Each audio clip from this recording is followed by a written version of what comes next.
Hello and welcome back to Custode Central. Today we're having a short video looking at the Minotaurian field manual leaks and secondaries leaks that have kind of been circling around the internet. I've been waiting until I've seen kind of with my own eyes screenshots of things that I think are reliable enough to make a video for, and I think we've just got to that stage in about the past hour or so. So first of all, let's go to point leaks. Unfortunately, the Telemon base cost has gone from 260 to 280, and it's still 15 points for the Storm Cannon. Obviously, this is pretty significant because I think most lists were going to have one or two Telemons in it. So now you're going to have to find 20 or 40 points. You can mitigate some of the cost of this increase by just swapping your gun, your Storm Cannon, to an Elastus. Just keep in mind that this is going to make your shooting up at significantly worse versus Toughness 8 and -1 damage units. But otherwise, you might be okay if we now just have to pop a bunch of transports that are toughness 6 or toughness 7, and they don't have crazy high invul saves. Although AdMech probably will be able to start getting things like 1-up saves on some of their vehicles. It might not be that big of a deal, but just keep that in mind. It opens up your list to some weaknesses versus some list archetypes if you just do a straight 1-for-1 swap. Caladius went from 225 to 205. Both weapons are still free. How I feel about this is they were both loadouts were not good before at 225. I think they're a bit better at 205. I still don't think they're amazing. Particularly if you look at soup options and what you can get for 205 points comparing, the firepower and stuff. It doesn't look that amazing. The Elastus gun actually is actually a pretty decent profile, even though it's rank 7. The problem is there's too much toughness 8 and too much -1 damage reduction out there for me to comfortably spam the Caladius with the Elastus gun. So I think if you are taking a Caladius, you probably are taking the heavy plays, in my opinion. And I think at 205 it's still overcosted. I think I'd be more interested at something like 190. I think is about fair. The Land Raider going from 300 to 280 it's kind of a nothing burger to me. It's nice to get a points drop, and 4 last cannon shots is pretty nice, and you are T8. However, the lack of an invulnerable save means that it's pretty vulnerable to quite a lot of anti-tank shooting. Now, a Land Raider is a pretty significant investment in points, and as such, it's probably going to represent a pretty significant proportion of your ranged anti-tank fire in a Custodes list if you don't soup. And I think if you are souping, why the hell are you taking a Land Raider? So let's assume that you're not souping and you take a Land Raider. Now, there are enough lists I've seen that you can just get alpha struck really hard by something like 9 Melta attack bikes in Space Marines, especially Dark Angels, or kind of Dark Lancers from Jakari, things like that, that will very happily chew through a Land Raider turn 1 if you're unable to hide it for whatever reason, or you need to use the prime real estate to hide some other units that want to take hits even less than a Land Raider. So the problem you can end up with is because it doesn't have an invul save, you end up losing the unit on an early turn, and now it skews your remaining army composition to something that can't deal with certain list archetypes, like let's say Dreadnought spam, or monster spam, or vehicle spam, or something like that. So that's the reason I'm not super keen on the Land Raider at the moment. But who knows? Maybe the meta will evolve, and now everybody takes 2 Land Raiders just to pop tanks or raiders or whatever.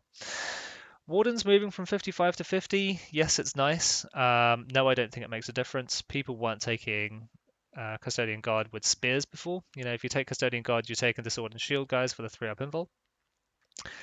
The fact that you get an extra attack, you get Misericordia, and you get a 6-up Field and Pain just isn't worth the fact that you have to take a 4-up, a 2-up, 4-up body, when you could just take a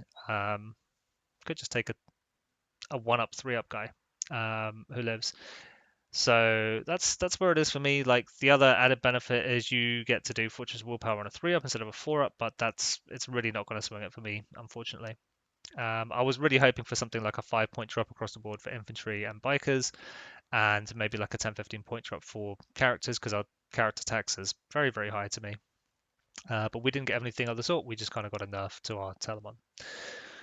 So overall, I think it's a nerf to the faction in absolute terms, because obviously I think everybody was taking Telemon, and now it's just going to cost you more stuff, and you're now incentivized to take some optimal units, in my opinion. So in relative terms as to whether it was a real nerf or not, it depends on whether other factions got stronger or weaker overall with their changes relative to what happened to us. And having had a peek at a few of them, I think unfortunately net it's just enough to Custodes lists. So let's now have a look at kind of how the secondaries have changed. So in Battlefield Supremacy, engage on all fronts, no changes, you'll be glad to hear.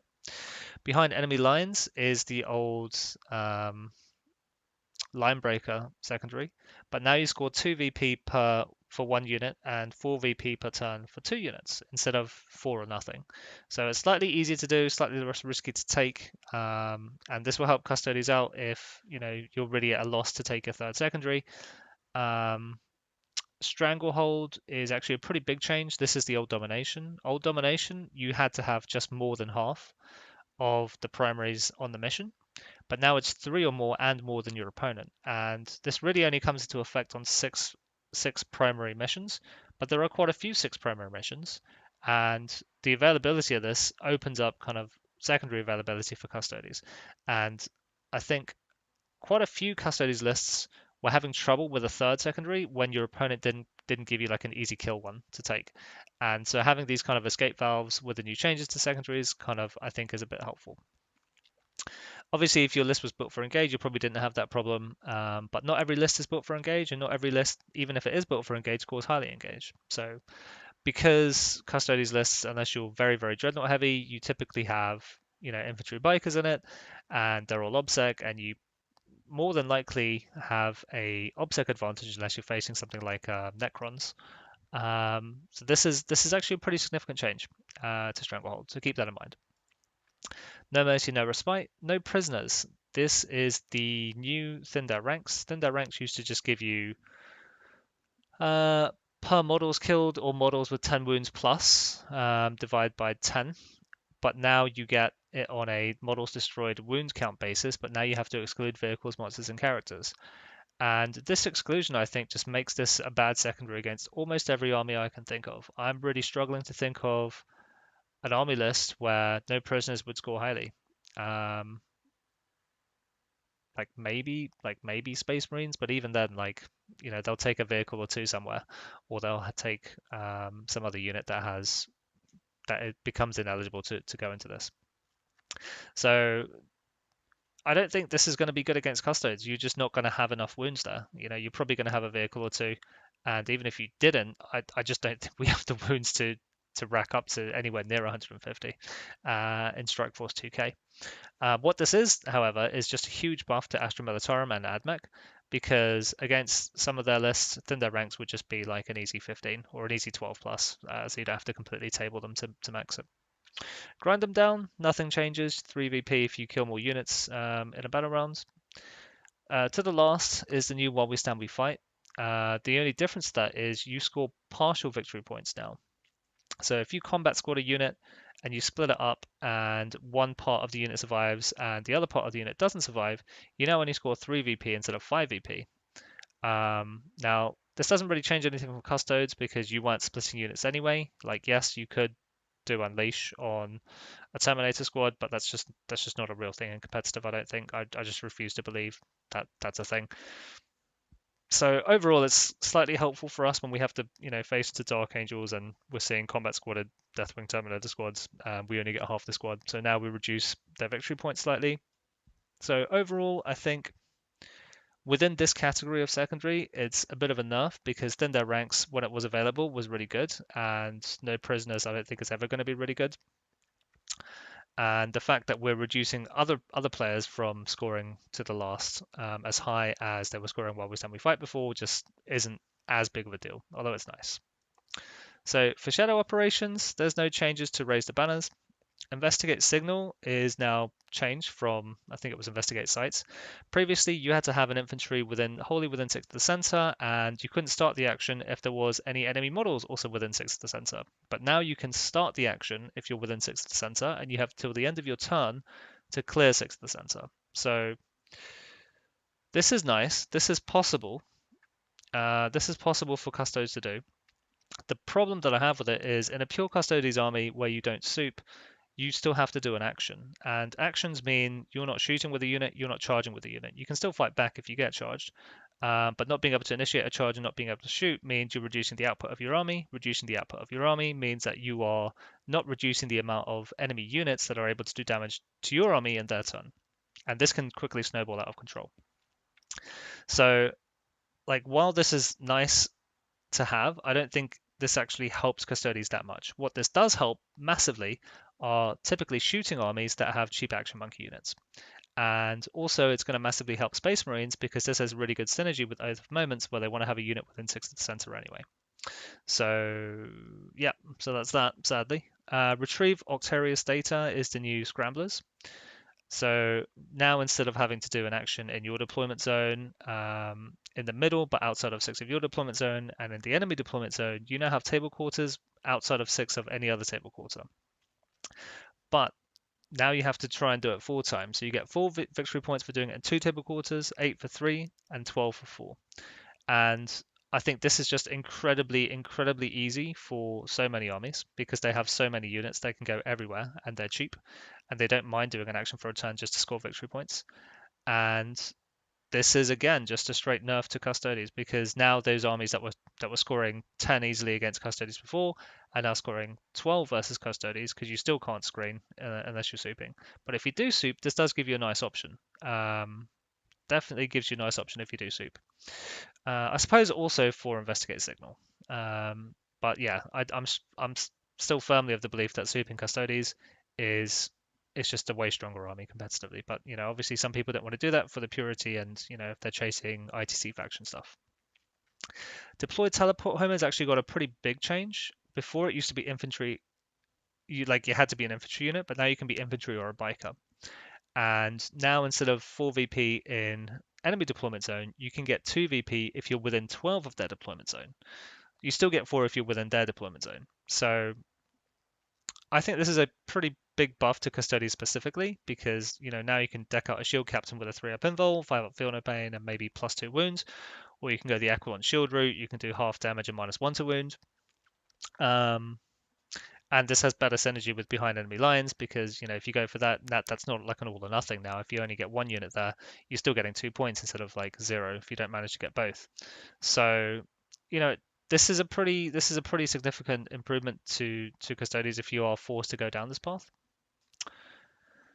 But I think overall it's still a bit of a nerf because of Retrieve Octarius data.